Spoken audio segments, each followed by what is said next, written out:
Hello, everybody. Welcome to another interactive session with 10 counts. And today we are back with one of the greatest fighters to evolve of the modern era from the Middle East community. Glad to have you here, brother, Mohammad Fakhreddine.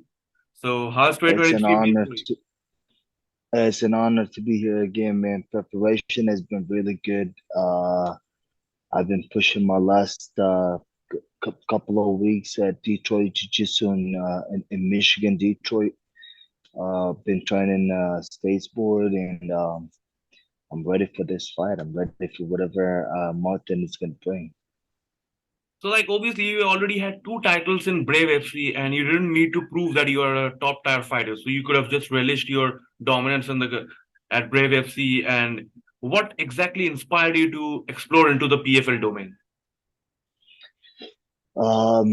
It's an honor to be signed by the PFL now, and I got an opportunity at the $1 million tournament, and I took that chance and jumped on board. I couldn't have missed that chance, and that opportunity passed by. So and I'm always looking to challenge myself. I'm always looking for new challenges, and I'm here to fucking conquer, man. Obviously you've got your plan sorted for the fight and you're someone who has been fighting all your life, you're experienced in it, but when it comes to fighting in PFL, it also means that you're going to be fighting in front of the massive US audience. So how is that? Like, you've got a separate preparation outside the cage, so how do you see that happening? Like, any special plans for media attendances and all? So I'm sure it's Martin probably gonna have more fans in PFL than I do because he's been there before. But I'm coming here to make new fans. I'm here to put on the show, and I'm sure the fans are gonna appreciate what bringing to the table. I'm gonna bring the heat. I'm gonna bring the excitement, and I'm gonna put on a show for them. So I'm gonna have by the end of the night. I'm gonna have my hand raised, and I'm gonna have new fans in the arena, and it's gonna be a great experience. you're going to be fighting Martin Hamlet. He's a commendable fighter, but when you look into, like, when you compare your record with him, you obviously have a much better resume. You have fought more times, you've got more wins, and both of you have got four losses respectively. But at the same time, it's interesting to know that he's 7 years younger to you.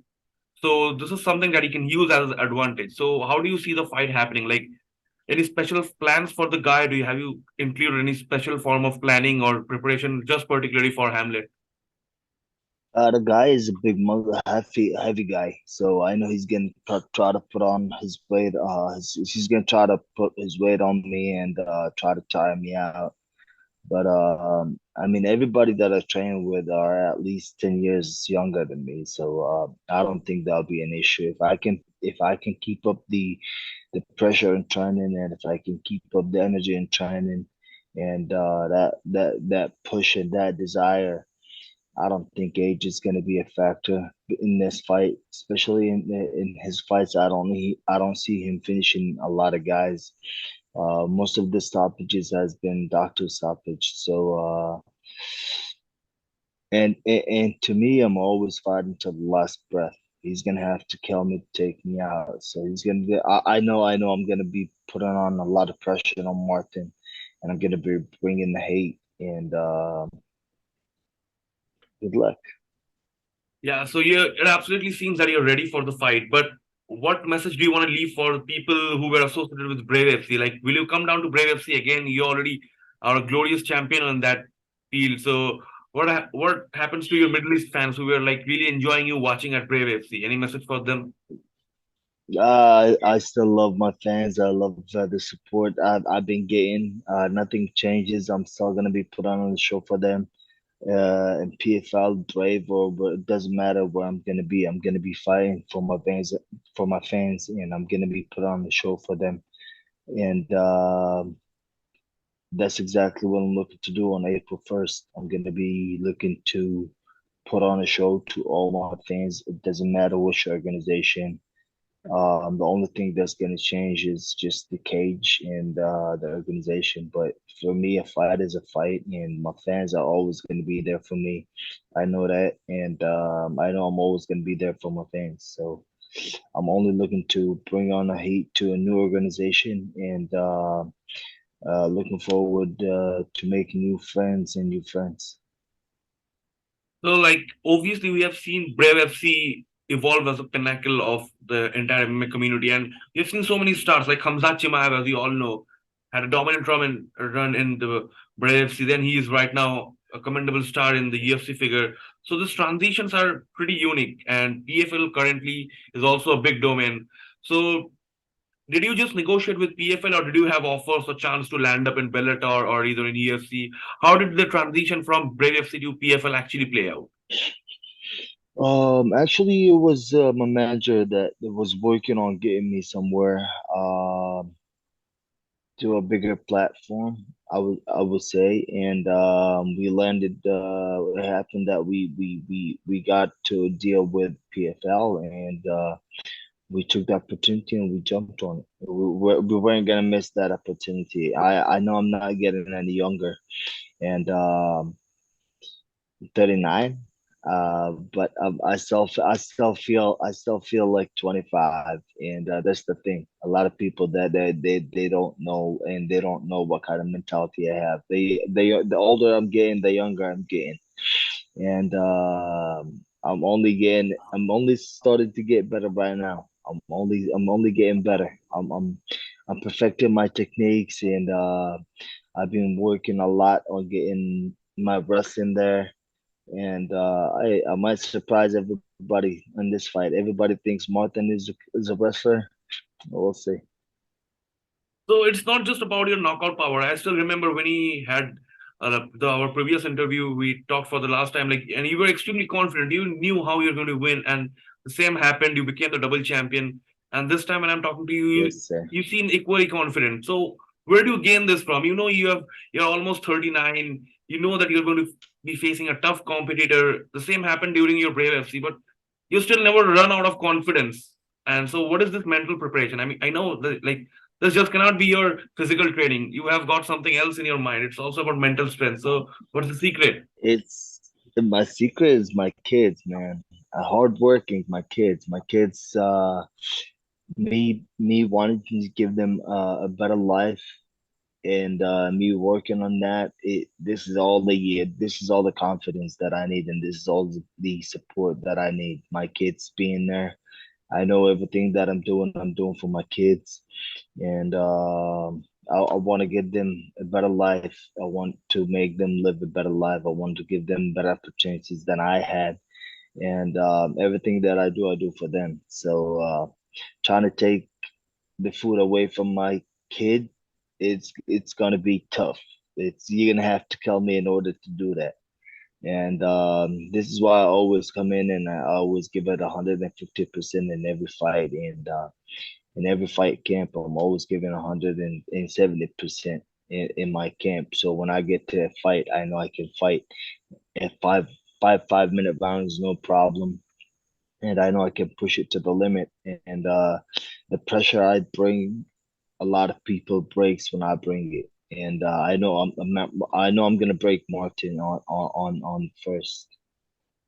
That is actually an interesting perception. The way you said that you're not going to take food away from my children. A lot of fighters see it as like you're not going to knock me out, not going to take away my belt, but you really connected with your family and with your emotions. That is actually a strong notion. Great to know.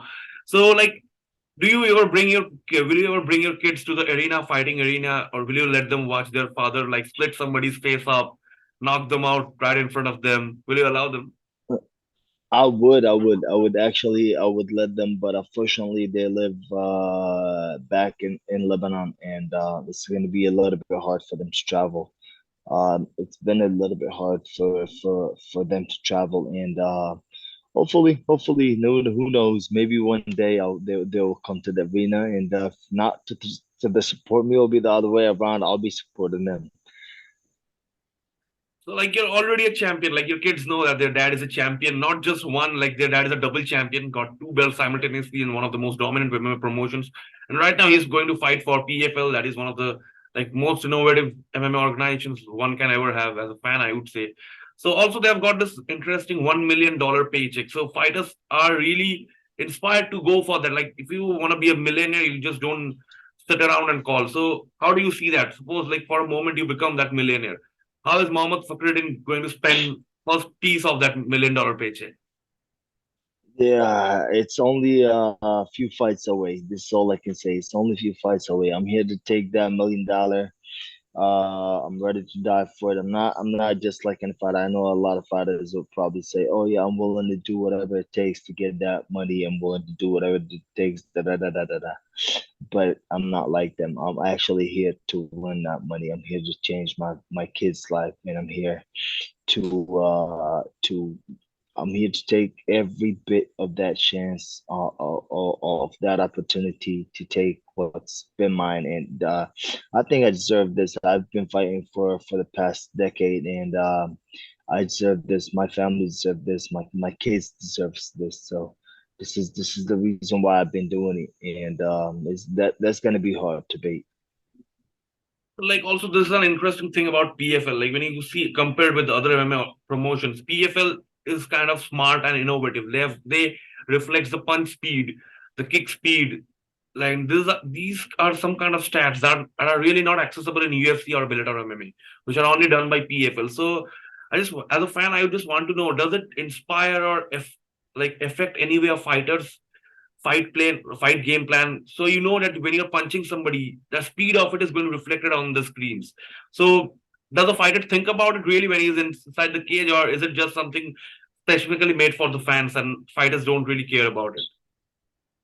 I think it's something that's just made for the fans to see to see their fighters where they at and at what kind of speed they punch or whatnot. To me, as a fighter, I'm talking about out of my personal experience. I don't really care about this kind of stuff. I care about the fight itself and the outcomes of the fight. I don't really care how fast I punch. I don't really care how heavy I punch. As long as I get my hand raised at the end of the night, I'm happy with that. Also, like now coming down, you're traveling from Lebanon to USA, it's like a massive change in the time zone, the climate, the temperature. So it itself is a battle. So how are you coping up with that apart from your fighting routine and all? This is not the travel and training outside of Lebanon. It hasn't been an issue to me. The issue is just leaving my kids and being away from them. That's the only thing that I have an issue with. And I'm looking to bring them next time to the US with me. So hopefully when I'm camping here, they at least they'll be around me to give me that support that I need. Because I mean, I the only thing that I miss in my camp is just my kids, and that's the only thing that's been missing this camp as well. So hopefully on the next camp I can bring my kids out here and they'll have a little bit of fun while I'm training and at least when I finish my training I got all the support that I need when I come home. You know what I mean? Yeah, absolutely. Kia, like coming back to your family is one of the finest feelings, especially when you're a winner. So, also, Fakhruddin, like I wanted to know, you're not new to losses. You have faced defeats. You have come back stronger from those defeats. Unfortunately, if you like, obviously, the main motive is that you pick yourself back from that position and you get back up. But I know, like, when you give it all and you still lose a game, you still lose a person. It's like it breaks you down as a person. How do you like? What's your message for those who have given their all but still couldn't get it done? How to like get yourself inspired from that particular Well, position? the way I look at it, when you lose, you only learn, and it shows what kind of person, what kind of mentality you have. Once you lose, if you just sit in the corner and cry about it, and just sit there and do nothing, it shows that you're weak. The kind of person that I am, if I lose in any kind of thing, I just come back stronger with a more vicious kind of mentality that I want what's mine. And this is what's been happening in the past. Every time I lost, it wanted me make it more. It wanted me want to train harder and prove to the world that I am one of the best. And this is the just me. I don't know about other people, but this is just the type of person that I am. If I lose one time, it's gonna make me push 10 times harder. And in the past, my previous losses has taught me a lot, and it taught me more about what kind of person I am as a fighter than winning. And I'm grateful that I had those defeats in the past, and it just made me the person that I am, not just the fighter I am today. It made me believe how strong I am. It made me know how strong I am and how strong I could be when I want to be. And I've used those losses just to keep pushing forward and getting in the right mindset before the fight. And this is where we are right now. And I'm here to show the world that I am one of the best fighters in the world. And it's pretty obvious. Like you just said that you're 39, but you still feel like you're 25, and the same gets reflected in your fight. Like you did everything in your career very statistically. You captured one of the divisions at Brave FC, went moved up, captured the other division. Then you came down to PFL with the aim to capture the US dominance. So what is the final chapter of Mohammad Fakhreddine's career? Like, is it the pinnacle? Like, if you win the $1 million paycheck, a PFL title, I don't think it's going to be the final chapter. Where do you go from there? Because you already had it all in Brave FC and you still chose to come at PFL. So if you win up PFL, where do you go after that? After this tournament, we'll see what happens. After this tournament, I will have to sit down and really look into my choices. I'm gonna be 40 next year, so I'll have to look into it and see how my body feels. I'll have to talk to my trainers, see what they think, and we'll go from there. But I promise you, this is not gonna be my last year. It's gonna be at least two more before I retire. Also, I just wanted to ask you something very interesting. The last time we spoke, we talked a lot about Jake Paul being like calling out boxes and all, and like he didn't face any professional boxers back then, but recently he fought his first fight against a professional boxer, Tommy Fury, and he lost. A lot of people said that he got exposed, and you are the first one of those fighters who said that you are willing to throw your hands down with Jake Paul, like in the previous interview, I believe. So, what's your take on Jake Paul losing against Tommy Fury? And if you are offered a chance right now to fight Jake Paul, will you still accept it, or like have you like got Oh rid of yeah, of course. I'll fight him any day, any day. I'll fight him any day. I thought that was a good fight. It was a good matchup stylistically between the two of them. I mean, both of them are not great boxers, but good boxers. And I thought that was a good fight. And I thought Tommy won that fight fair and square. So hands up to Tommy. And hey, who knows? Maybe one day me and Jake will that? bump heads. So we'll see.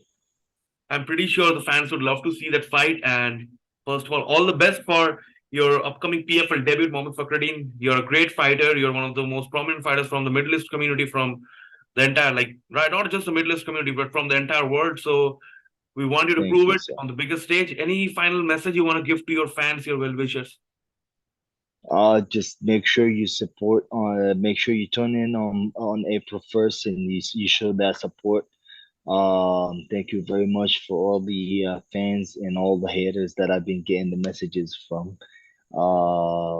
But I'm here. I'm here. I'm here to show what kind of person I am. I'm here to show what kind of fighter I am, and I'm here to take over PFL. Let's go, baby.